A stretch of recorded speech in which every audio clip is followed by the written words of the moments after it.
So, you know, I mean, he's quite brilliant.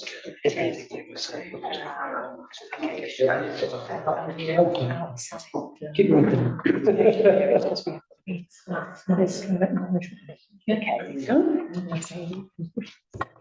Good evening, ladies and gentlemen. Welcome to this meeting of Woodley Town Council Planning and Community Committee, held here on the Tuesday, the 21st of May. Woodley Town Council meetings are now recorded with recording streamed live and stored on the council's YouTube channel. By virtue of attending the meeting, you consent to having your image and audio recorded for this purpose. If you do not wish your image and audio to be recorded, then please do not stay for the meeting. For those in attendance, we're not expecting a fire drill this evening, so if you hear the fire alarm, please head to the nearest fire exit and congregate at the fire assembly point by the Oakwood Centre at the front, Woodford Park. Thank you. So first item on the agenda is to appoint a chairman and vice chairman for the municipal year. So if I could invite nominations for the position of chairman, please. I'd like to nominate Councillor Bill Soam as chairman, please. I'll second that. Okay, thank you. And do I have any other nominations? Okay, and can we take a vote on Councillor Soam for that position, please? Everyone for. Okay, that's great. Councillor Soam is duly elected. I'll hand over to you, Chair, for election of vice chairman. We need some training. Yeah, I don't have the training. well done, Kevin. There we are. Over to Gloria. I've got the glasses on. That's it. Right, thank you very much. Okay, we now move on to the election of vice chairman of the Planning and Community Committee. Do we have a nomination? Vice chairman. I'd like to nominate Councillor David Bragg as vice chairman of the committee. Do we have a seconder? Second. All those in favour? Sorry, do we have any other nominations? I should ask first. No. All those in favour? Everybody, thank you. Well, thank you very much. Okay. We come on to apologies. Do we have any apologies this evening? Yes, we have apologies from councillors Jewell and Lewis. Right, okay. And do we have any declarations of interest? Okay. Item 4 on the agenda is minutes of the Planning and Community Committee meeting held on the 23rd of April 24. If you're happy with the accuracy of these minutes and I can sign them as such, I'll do that at the end of the meeting. Is everybody happy with them? Yeah. Okay. And we move on to item 5, which is actions and follow-ups, which is on page 5 of your agenda. And if we go through these, are there any ones that need updating or do you have any comments on? Is there anything from you, Matthew, at all on any updates on any of these? I don't think any were due. I think all of the updates should be included in that sheet. Right, okay. There's only 6 subjects. Right. I have spoken to Councillor Shahid Yunus again regarding the parking at Rivermead School.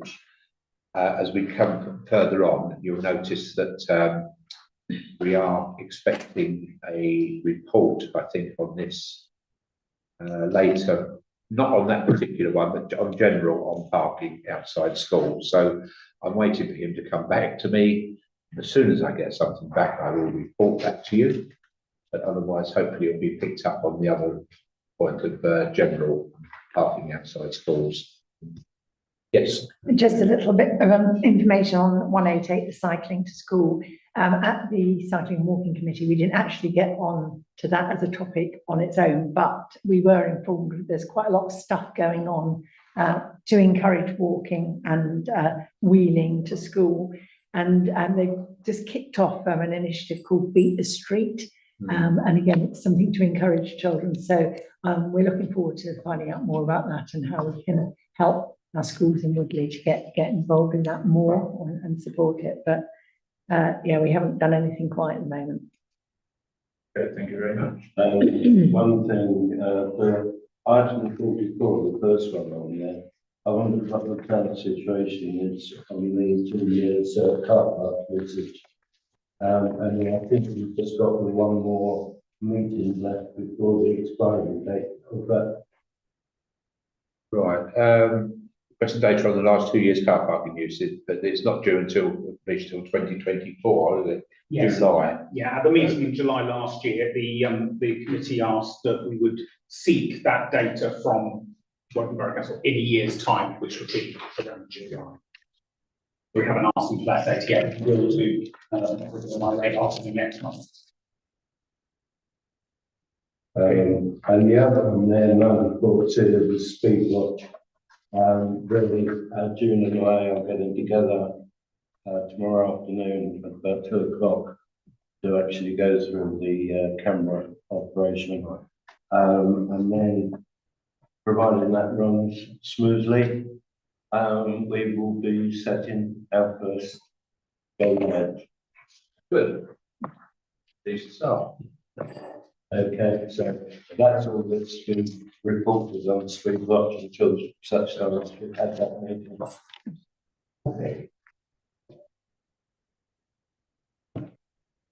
No further comments on that. We'll move on to the current planning applications.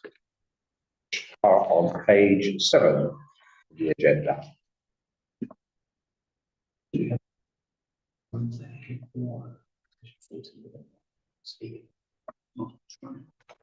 Right, yeah, actually, right.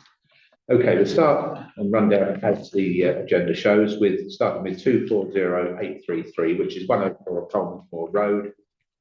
And that's a full application for the proposed erection of 3 3-bedroom terrace dwellings with associated access, car parking and landscaping following the demolition of the existing dwelling and outbuilding. And I noticed there are a number of concerns from neighbouring properties in, I think, Consort Close, over damage that resulted from a previous development that was built very close to it. If I remember rightly, and I can only go, I believe that a lot of that was due to the breaking of the concrete of the existing site. I think it was mentioned that it was pile driving. I'm not too sure whether that was the case or whether it was just the breaking up, because it was a rubbish tip, if you like, and it was through the breaking of the concrete. I understood, but I might be wrong. But anyway, there is concern from residents on that, and also I believe on the height of the houses being 3 stories. So does anybody have any comments? Yeah, Keith. Yeah, first I looked at the 3 comments, and you're right. They were looking at impact of the previous development. That's not a planning matter. We can only look at the application in front of you. I am assuming all that damage was repaired by the developer, but that comes as civil. So the objections, which I understand totally, are not relevant for this application. If you look at, which I did on Google Maps, with a little man, you can see the front.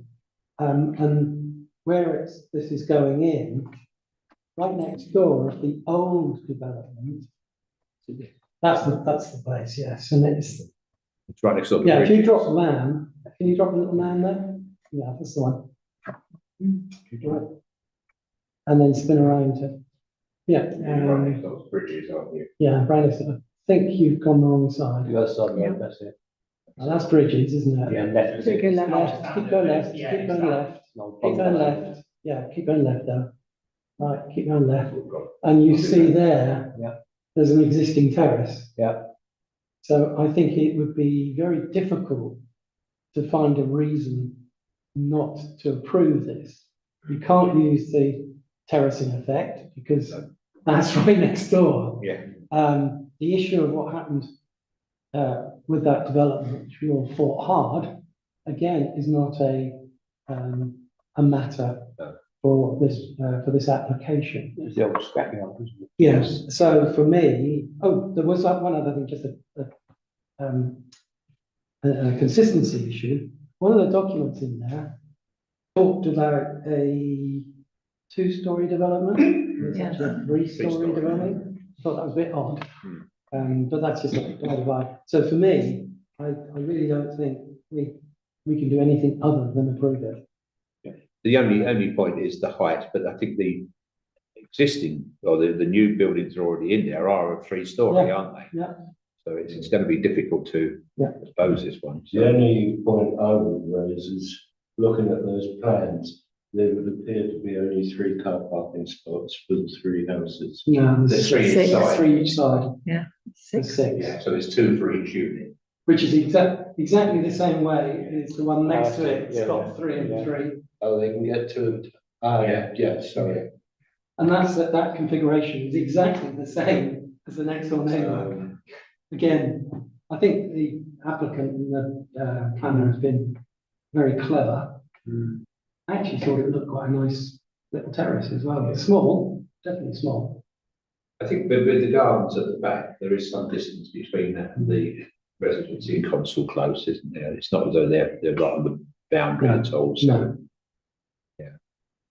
Okay, so our view is, sorry, Julie. So I just like to, ask Keith, there were all 3, sort of opposition notes in there, were all around the behaviour of the contractors beforehand.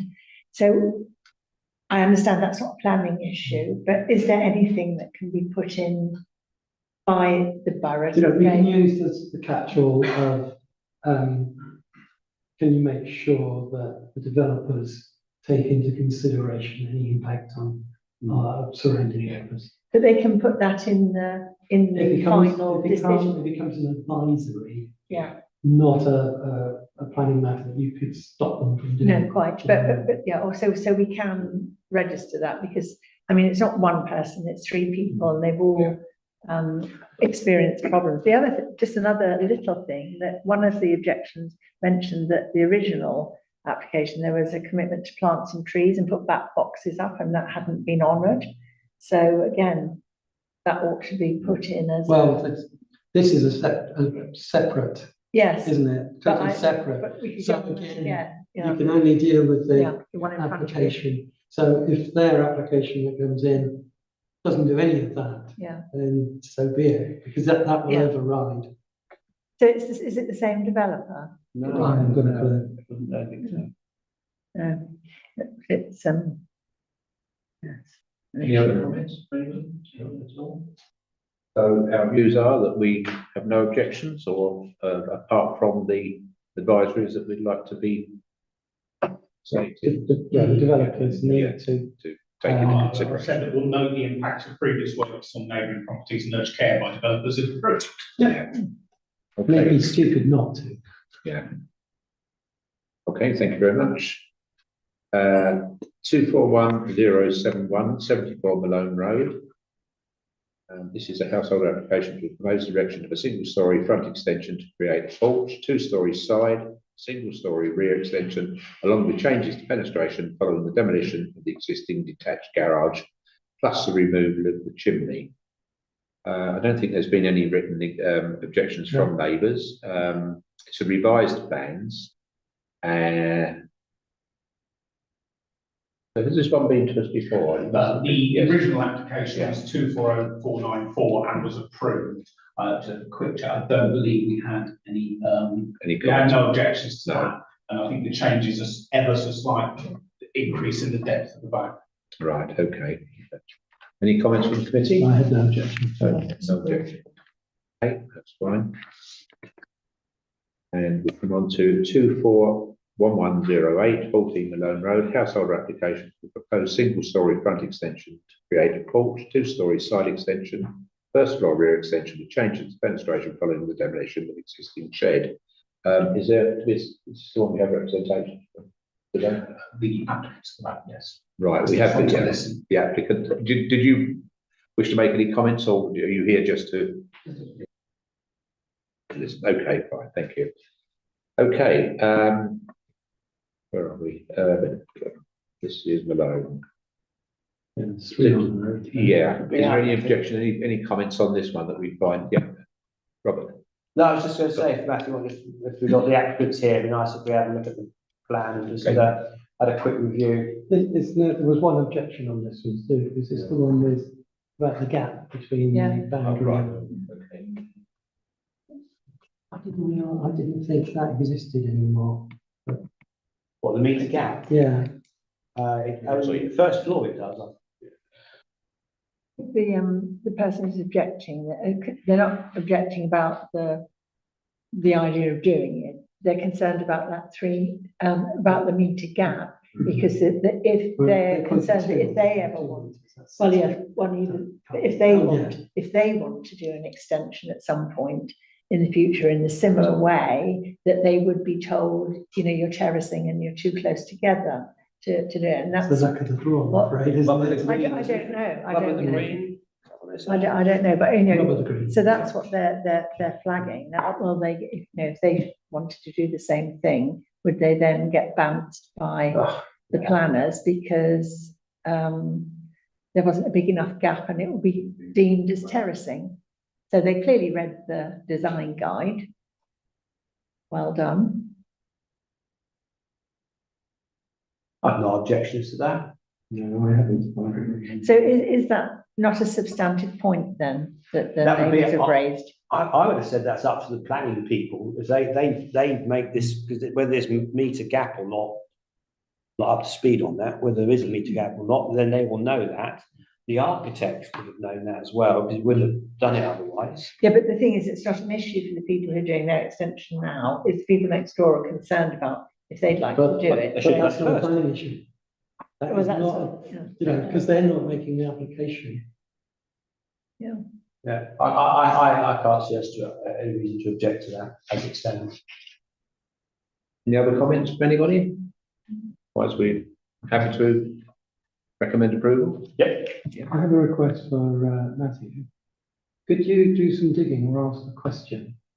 Is that still the case, that you've got to have a meter between a boundary wall or boundary and the wall? Yeah. Because On the I did first an floor. extension a long time ago, about 15 years ago, and I'm right up on the boundary. Well, a lot of people do that.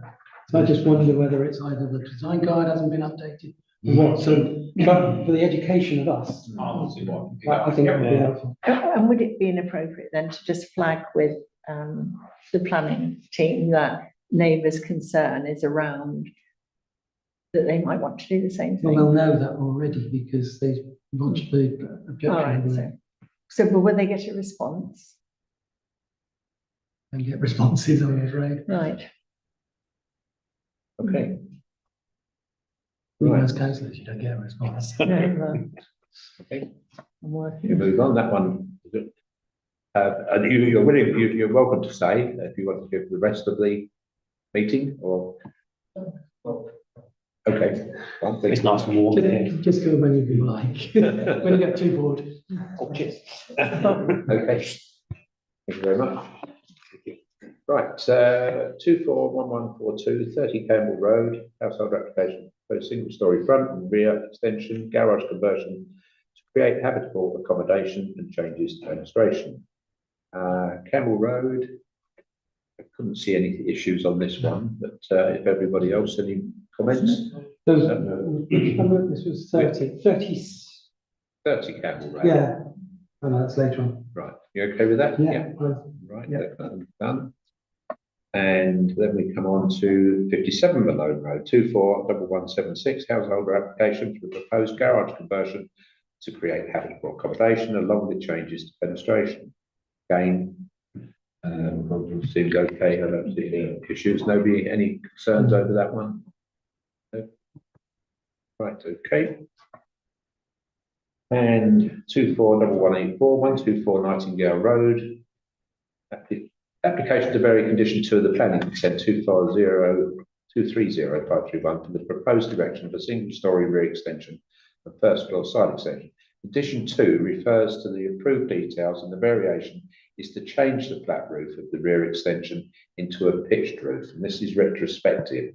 And I think there was an objection from neighbours of 126 and 128 objected over loss of light or loss of shading because of the pitch roof that was originally meant to be a flat roof.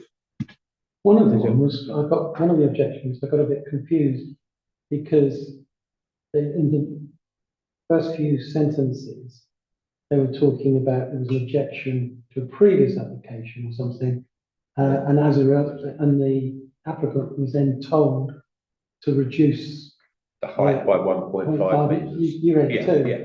And then the objector said, which they did. So Yeah, I think, I suppose the issue is that it's gone from flat to pointy. yeah. And just looking at the original approval, it noted, the officers noted that the extension was visible from the neighbours, but and having, you know, as they've made that adjustment to their plan, it no longer broke the 45-degree rule, and their actual words were, "A complete extension will be visible from neighbours, but will not constitute a visually dominant or obtrusive form." So I guess the question is, does putting a pointy roof on, firstly, is it still conforming to the 45-degree rule?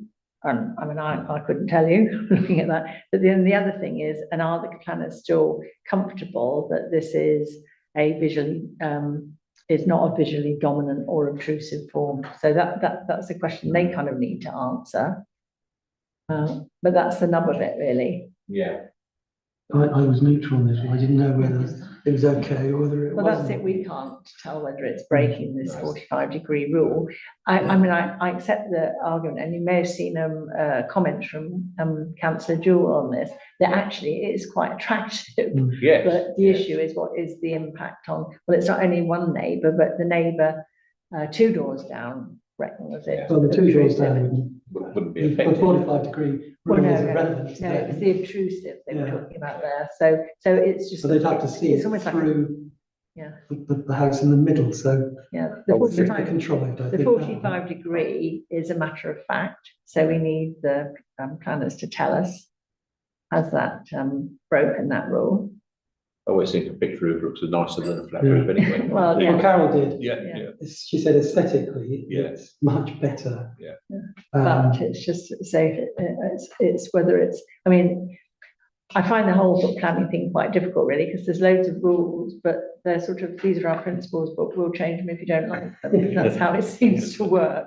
But that's, to me, is the question: can the planners confirm that? But we have to make a it's- decision one way or another today, I'm afraid. Yeah, Well, I would, without the information, how can we? I mean, we would, our view is that I think we would recommend approval, wouldn't we? The problem is the officers have told us we cannot say no comment. Didn't they? So, I thought they said, You can say no comment, you can't, they want you to say whether you have objections or don't have Yeah. objections. approve or We not. say no comment on obviously well, outside of borough ones, but generally it's objections. it's not really a no comment, is it? It's now we've got a pointy roof. Is the 45-degree rule being honoured? And if it isn't, then we have an issue with it, because it comes back to us being consistent, isn't it? And every time we have these retrospectives in, you know, we come to the conclusion that, well, you know, what you do is you just go and bung something up, break a few rules, and then everybody goes, oh, all right then, you know. So we can't complain about that on other applications, which we have done in the past, and then say to this one, oh, well, yes, you can break that rule with impunity. Now, maybe that rule is broken, and then we don't have anything to worry about. So subject to it not being broken. I don't think we can say, well, take What advice. I can just say is, historically with the 45-degree rule, this committee has always said that we can't measure that, so it is not for us to say. But where there has been a concern that there might be an issue, they've just highlighted in a comment, but we asked the planning officer to please ensure the 45-degree rule is not broken. And the planning officers will be doing that, I mean, that's one of their checks that they will do. And if it does breach it, they will then make that decision as to whether that's acceptable or not. They shouldn't say no, but I don't know what decision they're making. So we can do that if there is concern that might breach it. Yes. Okay. Sounds a good one. Yeah, I just wanted to say, if this was the first application and it was straightforward for pitched roof. Yeah. Would we have all said, yes, that's okay? Yeah. And the other 45-degree rule. the other dynamic, this was reported obviously by the neighbour as a deviation from the application. The people, the officers, planning officers who are designated to review it, they have this phrase, or this word, expedient. Yeah. And expedient means, yeah, they've been naughty boys, girls, or whatever, and we shouldn't have done it, but it's not worth going through a whole process, etc. Yeah. And I'm pretty guaranteed this will be in that classification. It should influence what we're saying, Yeah, quite. and I think I'm happy with what Matthew suggested, so I think it covers both things. Yeah. Okay. Right, thank you very much. 241185, 17 Selcourt Close, household application proposed erection for single story side and rear extension. Looking at this one, there's been no residents' objections, but this one again is very tight to the boundary of 19. If you look at the plan, then we're coming back to the same point of the 1 metre rule, if it does exist. This one that's right on the edge there. But interesting enough, look, the next door on both sides, well, one's a it's a semi-detached, isn't it? But coming down from 17, guess what? They're right on the boundary. Yeah. Single story though, so ground. It is single Yeah, story, ground floor's always been, you can go to boundary. And then some time ago, they changed it, that the first floor had to be inset a metre to stop that terracing effect. But the ground floor, you've always been able to go to the boundary, so long as you have a party wall agreement with your neighbour. So that's not an issue there. I'll just correct you Oh, slightly, not indeed. as long as they will say you have to have, but it's a party wall agreement as a civil matter. Yes. And then we'll get involved in No. What Keith said. that. Any other comments on that, or any comments on that? Quite happy with that one too? Recommend approval, yeah. Just wonder why they've got a shed so near the back of the house, seems not a place for a shed. Yeah. Maybe they've got a jacuzzi in there. Yeah. They go skinny dipping. Right.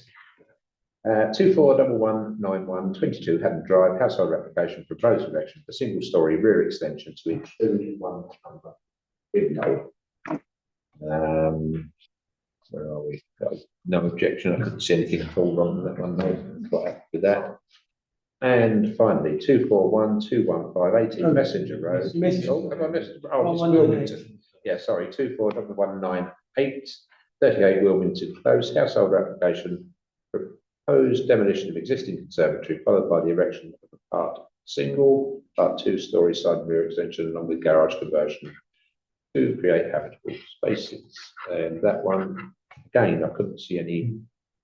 Interesting enough, Chair, number 34, which is only 4 houses Two houses down, have done exactly. the same thing. Well, and if you look at the plan and look at Google Maps, they look identical what Right. they're doing. Yeah, I couldn't see what the difference between this one is and the earlier application. I know it's quite difficult flicking between them, which has already been approved, so. Different roads. No, on for Wilmington, they had an earlier, Oh, I see what you mean, sorry. yeah, Who knows 23081. Who knows why people do this? Goodness. They can put as many applications in. Yeah, as I they just can. wondered why, it didn't look as though it timed out or anything, but I wondered whether I'd missed something, but anyway, I can't see a problem with it. no problems. No. Okay. Did waste a bit of time looking That's there. fine. And we come back to 241215 18 Messenger Road. Household application to propose single story front extension, garage conversion to create habitable space and changes to fenestration. Again, any objections? Nothing at all? Okay, and that completes the current planning application. And we come on to, I think, planning decisions. Planning decisions, page 9. And most okay, the only one because I'm rather upset about is 49 Cypress Road, which got approval by the planning officers, contrary to what we had to say about the terrace. So there we are. Yes. I think there's a little lesson for us from that, because Matthew explained to me what happened here, because I know the residents were really upset that they didn't get their opportunity to put their 2 penneth in at the borough. And I guess you guys will already know this, but quite often when we're looking at something, we're already out of the application, out of the consultation period, but we get a pass on that, don't we? If we let them know that we haven't got a meeting for another couple of days, and they do take account of what we say, even though we're out of it. And I guess then there's the separate activity of listing, and that also is subject to the 21-day rule, but there's no pass associated with that. So quite often, by the time we've seen it here, the 21 days has gone past already, or we're very close to the 21 days. And so we probably need to just do something different here, don't we? We need to actually say to people that if you want it listed, it's kind of your responsibility to contact your ward councillor, because we can't do that for you. And we have taken advantage of the fact that you've been here, Bill, and kind of asked you to do stuff, but we need to I think we just need to stop doing anything like that. Yeah, the thing is, as I think pointed out earlier, that as a borough councillor, you do get prior notice of these planning applications. So if you have a borough councillor in that ward for that development, they could pick it up early, whereas the town councillors wouldn't be able to get it until we see this. They don't get notified of it. So it's The general rules for all borough councillors, it's a customer practice rule. If no resident complains to you about it, then you assume, probably wrongly most times, you assume that it's fine and it will never get listed. And that's the, and I think it's that link is the problem. It's not there. And I think it's coming back to something we've said a few times, that normal people don't know how this works. And I think there's just so much scope for 2 pages of bullet points of things people need to know. So, but I think we need to be careful now, and also explain to people how that rule works. So if they've got time to ask their borough councillor to list it, we can tell them about that in the absence of anything else. Because used to have the planning applications used to have to be on show, didn't they? Property, because that's not the case now. So for about 20 years, but neighbouring people don't get to see those. And the other annoying dynamic is officers over a long period of time have reduced the coverage area for letters. Oh yes, so it's just it used to be the road and about 5 roads either side. Now you're lucky if it's 6 houses. It's actually wrong. They have to share with boundary.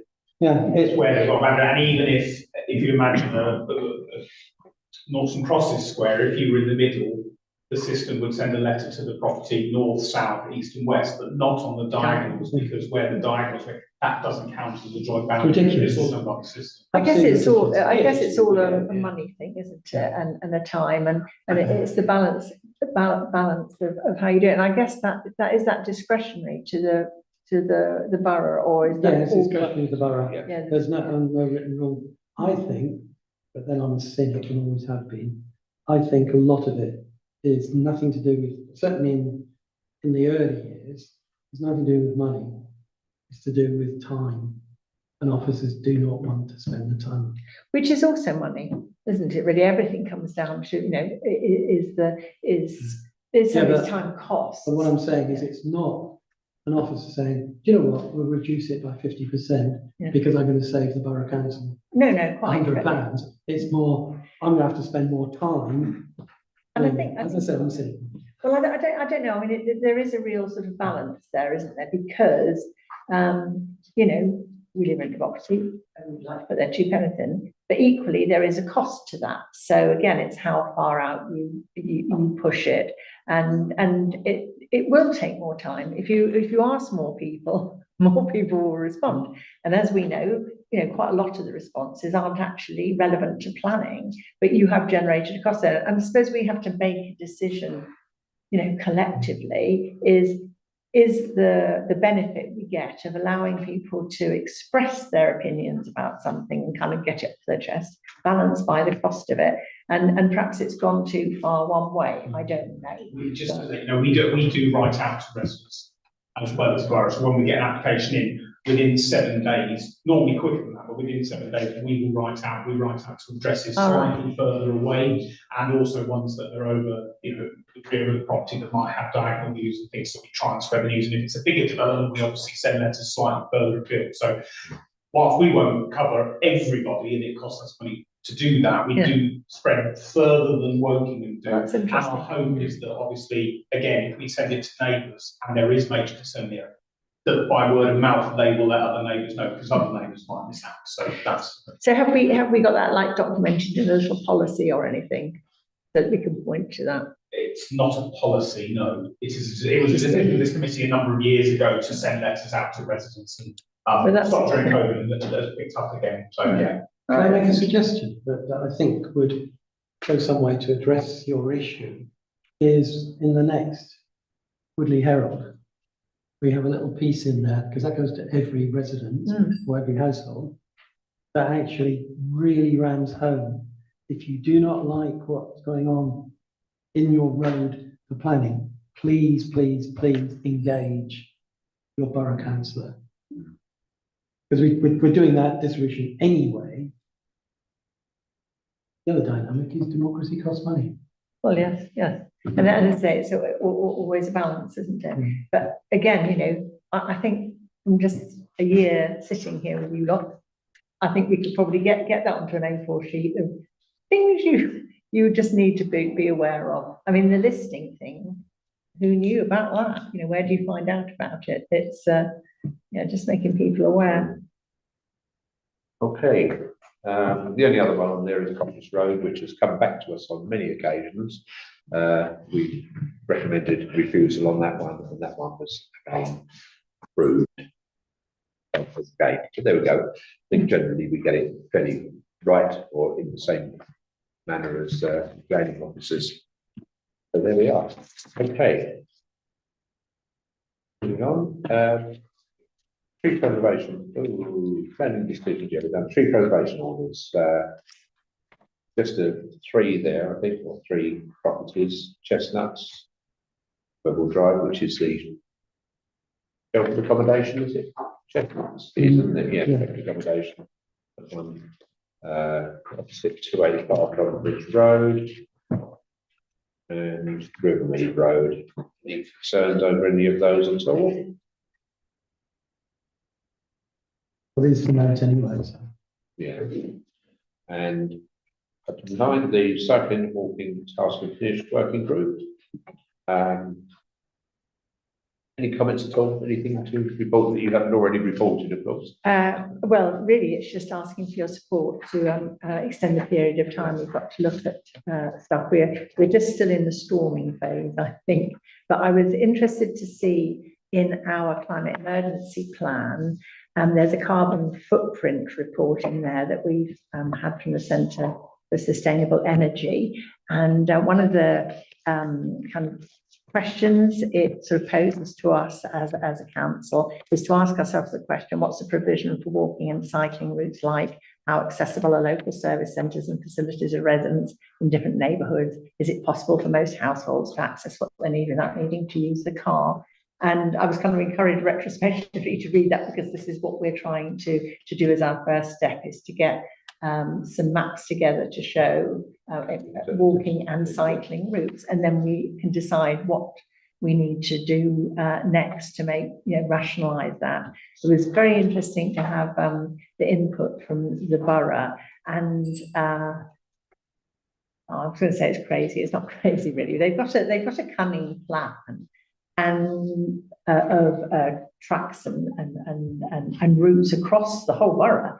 And then they're kind of filling it in dribs and drabs as they can spring the money from various different sources. And you look at some of it and you think, well, why are we spending this money over here when actually the need over here is greater? And it was explained to us that once you've been granted the money to do something, you can't say, oh, actually, it was better if we were spending it over here. You either spend it on what was approved or you give it back. So they're doing all sorts of kind of odds and ends things. But again, I think from our perspective, it's very nice to have that mapped onto a consolidated map, so you can see what's actually there, what they're also proposing to do, and that might drive what we'd like to do next. But yeah, I think there's plenty of work to be done there. And as Councillor Jewell mentioned, that the working group, it is a working group, and she and I are both expecting to do the work rather than burden the officers with it. So yes, we'll be very grateful for your support in allowing us to carry on with that for another year. I think it's a no-brainer. Yeah, so we're quite happy to take your recommendation, extend it from the date of the 22nd of May 24 to May 25. Thank you. Everybody happy with that? Yeah. And good luck to you. Okay, thank you. Okay, item 10 is the antisocial behaviour report on page 14. I think you've all had the opportunity to have a look at that. It makes interesting reading. Some of the actions that have been taken and the fact that they are actually picking up on these items. Yes, Robert. I've used the ASB team a few times and they are hot. They will go out the same day and speak to people and deal stuff. Not a job I could do. I think I'd end up arguing with far too many people. But they go out, they calm situations down, they deal with, rubbish in bins and loud music, all sorts of stuff they've done. And I've spoken to them on the phone. They phoned up about some instance or other, and they just sound like really nice, kind, decent doing people. But I think maybe it'd be nice if we could sort of publicise it as well, so people know they're there. I mean, I've contacted them by phone and by email, and literally they pinged straight back on the email, and then followed it up the next day. It was really good. Really good. Good. That could be another thing potentially for Harry. Yeah. And indeed website. Yeah. I did notice that somebody in Bruce Road had a noise issue, but then wasn't prepared to complete a diary, and said she'd involve councillors and MPs. I wonder if proactively, I'm quite happy to go around there and have a watch. Because, if people are, there's a process, if people Can't do it. can't get their heads around that, or perhaps we just wait until we are contacted. I think the interesting one here, in your case, Keith, is Kidley Road East. Oh, yeah. The fact that the old cars have been removed, the old bus has been removed. How many years? Well, when that came up, I actually went and spoke to Marcia Head about it. And she said it's on private land. It's very difficult to do anything at that time. I can give you probably at least a dozen, over those 50, it's probably even more than 15 years, at least a dozen different emails saying this is what we can't, this is why we can't do anything about it. So when I saw this crop up, which again was a little bit disappointing as the councillor, or myself and Alison as the councillors there, we didn't know anything was going on. And it's hideous that officers do not, some do, but a large number just do not engage borough councillors. Because you're a nuisance, that's why, isn't it? It's how they So do I'm it. great, it's great. Yeah, It's great to get they rid of have. that. I drove past it gone, and it's Can we get him to cut the grass now? well, yeah, it looks like it, doesn't it? I mean, but that's not ours, is it? It is privately. It's private. Yeah, private land. And it's owned by the person who owns the property on the corner. They don't live there anymore, that's rented out. And they're somewhere else now.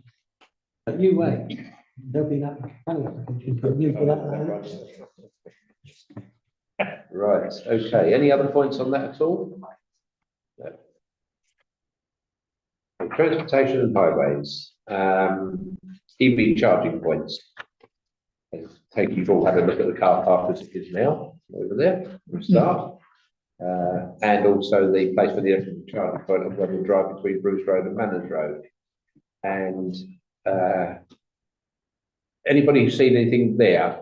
I'm sorry, it's slightly different take on it. I don't know if you remember, but Mike Kennedy on the parish liaison committee, he did a little, did us a note on this back in December, and actually I've got hold of the minutes. And I mean, I'll just read you it because it's actually quite interesting. So Mike Kennedy inquired about the rationale used by WBC to install electric vehicle charging points on the highway. Members indicated that the current distribution of charging points appeared to be random, and there was general interest about plans for the future installation of charging points. It was agreed that a briefing note be circulated to the forum, giving details of the process, available funding sources, and the rationale for the implementation of charging points across the borough. And I got in touch with Mike and said, had they sent anything out? He said, no. So I think as a starter for 10, we should be asking the borough to release that briefing note, because you know, how are we supposed to suggest places for them to go if we don't know what the kind of rules and rationale is? I mean, I can think of a couple of places just off the top of my head where people haven't got off-site, you know, off-site parking, but you know, it's a bit random. And as you say, we'll end up with what you know, we've got. Is it Weeble where they've got the impossible to use? You can't use it yet. And I think it is unfortunate, you know, if those sort of things happen, because it undermines people's confidence in the process anyway. But I don't know whether any of you are electric vehicle users, but I think that the whole thing with the providing places where people can charge, it's an almost, you know, we'll build it and then they'll come. So certainly, I mean, I'm on my third electric vehicle now, but the first one I had, I was thinking of changing my car, and my employer put some points in our car park, and that was what tipped me over to think, oh yes, I could do that, because you know, because the whole range anxiety thing. So I think it's really important that they go in useful places, because obviously there's a cost to it, but also, you know, that it's not going to stimulate people to use them if they're sited in a silly place. And again, guess what? The officers don't consult to borough councillors. And who knows the wards best? The borough councillors. Yeah. So they could advise, you know, that's a sensible, that's not, it was like what they did here. Yeah. If they talked to the borough councillors, Yes. they would immediately say, you can't do it like that, you've got to do it differently. The officers, I'm being general, there are some fantastic exceptions, but again, they don't consult the ward councillors who know more about it than they do. And we've only just got this on our agenda because we spotted it in a newsletter that they've got some more cash to put these out. And I think, you know, I don't quite know why they're bothering having a liaison committee, because you know, I mean, Mike's asked a sensible question and they haven't even got a reply back to it. And surely this is the sort of thing that you could get real value for residents by passing it out to the respective parish and town councils, where people have got a vague idea of what's going on where they live. I made some inquiries as well on the back of Mike's comments initially, and that was bouncing around a bit, so at officer level. I did get a response back from the senior transport planners, but it was quite generic about there is a system, but not very much detail about what it was. And what I was trying to find out, and I think would be useful, particularly in relation to the one at Weeble Drive that Mike Kennedy had mentioned, was how that came about, what the residents' comments had been in terms of consultation for it to land Did they there. consult? 'Cause I got Well, the and impression they that's hadn't. what's not clear. No, I There's don't kind think of they Been no consult. there's No. reference to there being No some to a consultation. mapping system to decide where they go, but not what that local information actually was. Because Kester lives down that road and he said they didn't No, Well, did they you wouldn't- about they that? wouldn't. Really? I'm They interested to know whether, I don't know whether they record how often they've been used. Oh, They just get thinking used. that, yeah. How many hours charged? From it as well. Yeah. That might be I mean, to interesting. be honest, we'll put some in places and they will be the wrong places. You know, but it's, as I say, needs some sort of understanding. And if we could get this document, this briefing that they If reckon it they've got exists. somewhere, If it so it's exists. somebody's best somewhere, you know, we could actually comment on that as well. And I say, it's not just also residents, it's people who use EVs, because I mean, having been an early adopter, there are all sorts of issues that, you know, perhaps people wouldn't necessarily consider if they haven't used an electric vehicle. So For that forum, I've long held the view, which is what you're sort of suggesting you're coming to, is it's a waste of time. It's a tick box exercise. it's a very polite way of, because that's not what's going through my head. I just think. I'm trying to be polite. And they used to have, much more useful, is they used to have an annual day. In where- Country House Hotel. No, in Shoot End, Yeah. but there would be a theme or something like that, and the officers would come and present, and all the parish councils, and town councils were invited to, and they drove the agenda, and that was actually probably more valuable than the 6 meetings they had of a forum. I just think it's so sort of daft and kind of inefficient. And it's quite interesting then, flicking back to the conversation we had on the cycling committee about, well, you know, we know that this bit of development we're doing for cycling isn't really the best thing to do, but, oh, you know, we've got the money now, so we might as well spend it. And you think, yeah, but how did you get to that point? How did you get to the point of thinking that was the best thing to be doing? And it's because, again, you've got this resource here, you know, we cheerfully comment on it. and feed in. Why would you not want to do that? It's just silly. But What's the anyway, attendance like parish liaison committees now? I don't know. I know, you know, Mike always gives us a very Not all the parishes and towns were represented by. voted with their feet. Yeah. But Mike always gives us a, you know, quite comprehensive. Mike, thing. because of his background being a former town clerk and stuff like that, unless he's out of the country or doing a family matter, he will be at every meeting of this and any other borough thing, because that's the way, you know, he spent his whole lifetime. Well, if I ping you over, Matthew, the minutes, because I did get the minutes off the bloke. Yeah, no, I think, don't worry, I think I picked up enough from here, and I know what Mike had put previously, and we can note that there was an agreement to send the briefing, and I can ask them to Just create and provide it. Just to throw a spanner into the works on this discussion, can someone explain to me where the electricity comes from to charge the vehicles on the road? Is it coming off the grid or is it coming from a green source? I thought they Big grid, yeah, because they're picking it up. 99% will be the grid. They'll pick up the lighting. Yeah.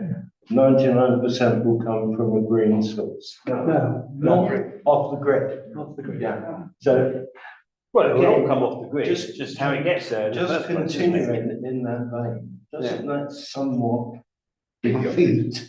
Well, you mean like these The electric argument. cars are shipped in great big diesel powered Well, boats? if you put No, electricity- it's just how's the electricity generated? By fuel. Yeah. Of whatever description, whether gas, oil or coal. And do you look at But the electricity we get off the You grid, a lot have of that is a from big renewable sources now, isn't it? Carbon imprint. Yeah. On the production of the electricity supposedly used to supply green vehicles. There is a kind of sort of separate issue, David, isn't it? But the amount of renewable energy that the grid is producing is increasing. You know, and in fact, that's one of our success stories in the UK, is that we are improving that. So as I say, that's kind of a separate issue, but a valid point. But we are quite good at that and getting I better. think we also had a policy at one time, there was a policy of moving the lamp standards away from the curb edge. Yeah. And that created a problem when you come back to an electric vehicle charging point, you want them on the curb side. So they've got to dig up the pavement to get it there. If they'd left the lighting standards on the pavement edge, You Yeah, wouldn't that was have a had safe, that that was a safety thing. Yeah, I realise that. I'd be It's interested to come know back actually by the- how successful those bunging them on lampstands are, because they've done a load of them where my daughter used to live in Wandsworth. And it kind of assumes a scenario where there's plenty of parking spaces on the road and you zip in, plug your car in, and then as soon as it's charged, you dash out and move it. Well, of course, in real life, you don't do that because you're probably in bed. And You of know, course, they only work at night, don't they? What do you mean anyway? Well, all the lampstands only. Oh. But yes. But an interesting question would be, how much money do they make that would be saved out of it? They're not free. Oh, no. It's no. charging. I mean, again, that's To what another, profit? a bane of life of people, you know, EV people. If you go to, But it would be so much nicer if that energy was coming Yes. from green sources. yeah. Can we fit them off the roof here? But off the solar panels. Power my solar panels, you know. So somebody plugs in their lights dim. Yes. Only when they accelerate.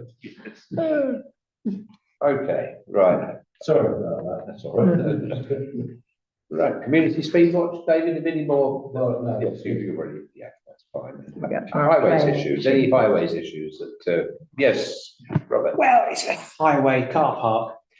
Back to these electric points again. So in the Headley Road car park, they put 2 electric points in that were disabled spaces, cocked it all up. So they've now made some other spaces into disabled spaces. Have you seen the dog's breakfast they've made of it? Oh, you know.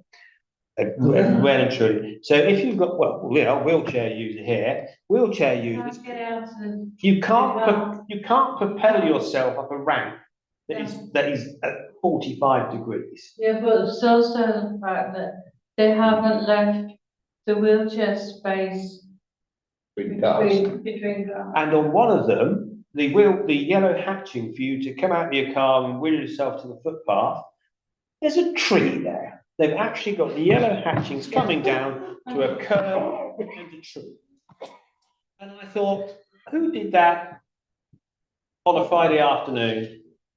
Editing what I'm going to say, but it is terrible.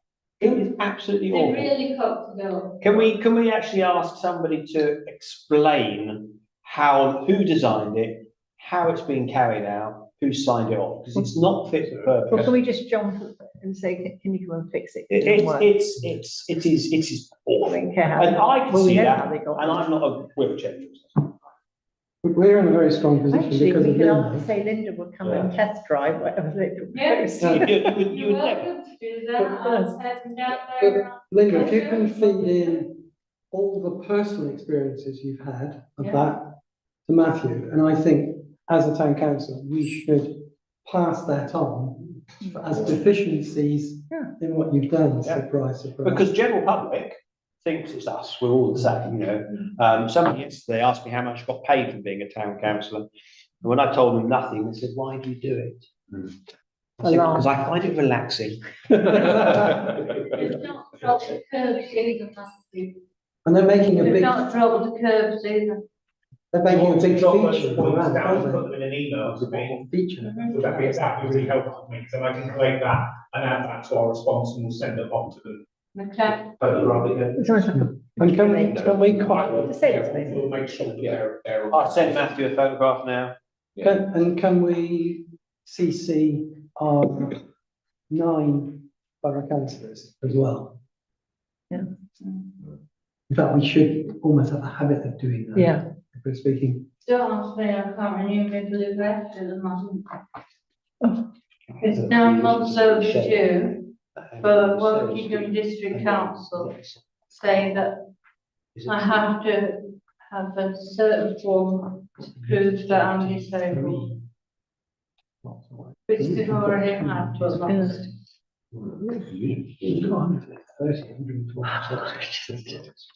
Okay, community issues, any community issues?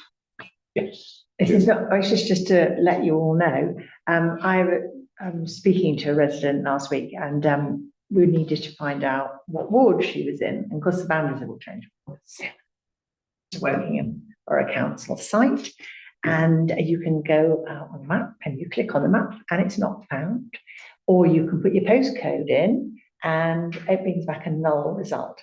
So I've raised an issue with them and it came back and it's kind of obviously all my fault and I need to clear my data. So I've done all that, still doesn't work. And then I found there's another bit on the site and you can search on something called My Property Search and you put your postcode in and I think you put your first line of your address and it brings up all sorts of useful information like, you know, where your nearest petrol station is. But at the bottom, it shows you your ward and also what your parish council is. And I thought, oh, terrific. Now that I've got that information, I can go back and search on my ward, except that it came up as Coronation, which doesn't exist anymore, does it? So I've sent that back to them and said, oh, you know, can you have a try? Because, you know, to fix this. So I'll see how I get on with it, probably when we meet again, not a lot further, but it is actually pretty poor that a resident Can I make a can't have that. suggestion? You copy the correspondence, particularly the one that I find quite insulting to say it's your fault, clear the data cache, as if you're a moron. Well, you know, I'm not the most. Send it to the chief executive All right. as a Okay. formal complaint. I mean, they didn't actually say it's your fault. It was just, you know, this is what you need to do. Sometimes that does the trick. And it was all sort of righty-ho, but not in this I case. had the same problem. Yeah. Apparently, my property doesn't fit. June, I was in IT for 40 years, and if you had something like that saying this link doesn't work, the first thing you do is you go and try it.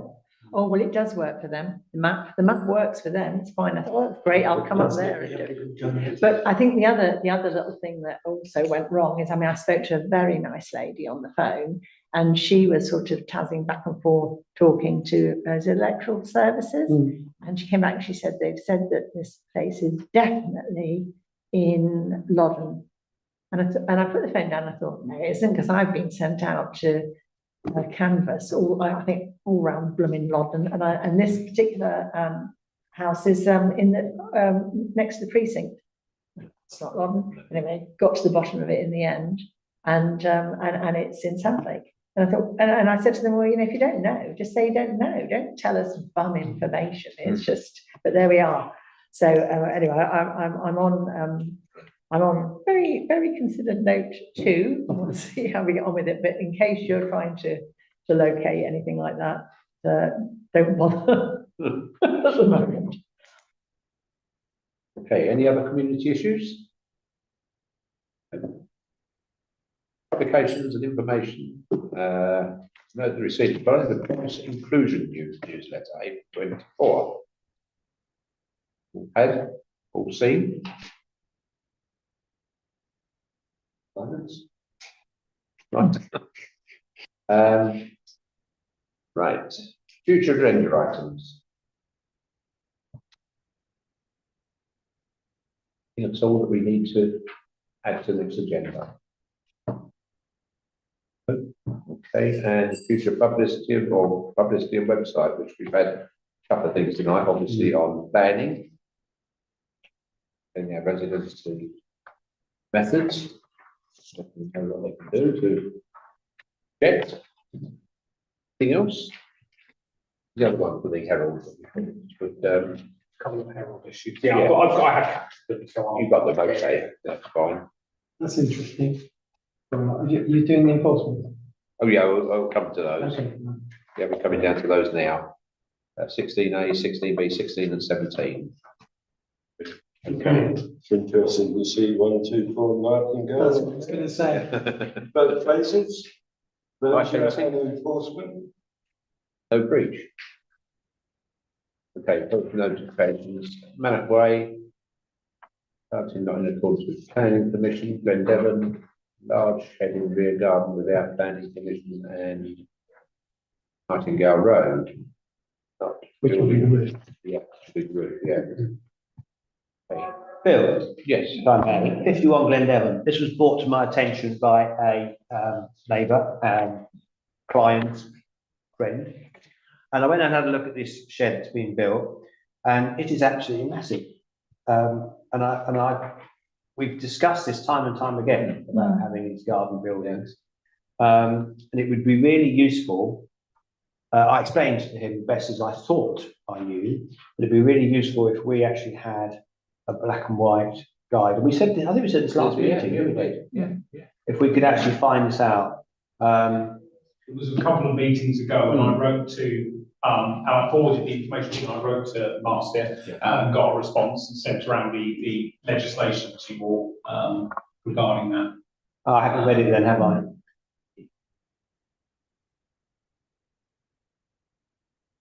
Now, normally you're so diligent on your emails, Matthew, as well. Yeah, on the matter about buildings, councils asked points in the relevant legislation or planning guides with the rules and guides like height, distance, and boundary and requirement to be ancillary to the property. Yeah, so that was sent to everyone on the 27th of March. Thank you, I should go back and have a look. Okay. Anything else on the enforcements? Headley Road East one, of course, closures, one's dealt with. Voluntary compliance, I don't think it was voluntary, was it? Okay, there we are. That's it for this night's meeting. Thank you very much. Oh, see you on Thursday. Yeah, what time is it? 7 o'clock.